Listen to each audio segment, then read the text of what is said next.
Much like women, children, and slaves used to be, animals are considered to be personal property by the law. This classification not only means that animals do not have legal rights, but it also severely limits the remedies a person can expect to receive if his or her pet is injured or killed.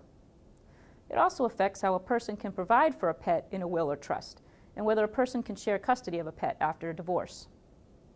Currently, every state but Rhode Island considers an animal to be someone's personal property. Rhode Island treats pet owners as the guardians of their pets, though it is questionable how much weight this classification carries in a legal sense. This status is limiting in nearly all areas of the law, but none more so than in tort law. For example, if an animal is killed or severely injured, one cannot recover more than the fair market value of the animal, as that is the remedy for the destruction of chattel. In most cases, this means the cost one paid for the animal. There are two problems with this, however. First, few would dispute that an animal, unlike other tangible property, appreciates in value with time. As is the case with most relationships, the human-animal bond becomes stronger the longer one spends with the other. Second, fair market value varies widely even among animals. A puppy from a breeder might cost $2,000 depending on the breed, whereas one in a shelter is the cost of adoption, usually $200 to $400.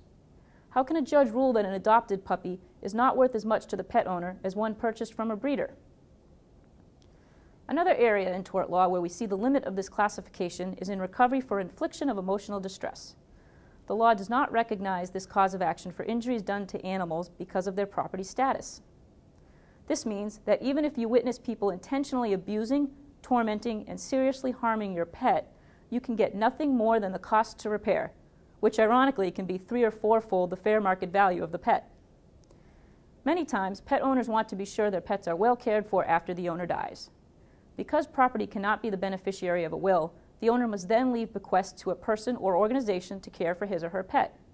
The law, however, will not enforce this, and the owner must choose someone whom he or she trusts will carry out his or her wishes.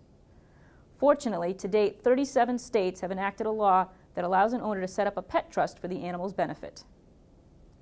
Finally, as 75% of pet owners consider their animals to be part of their families, custody issues are now arising in divorce cases.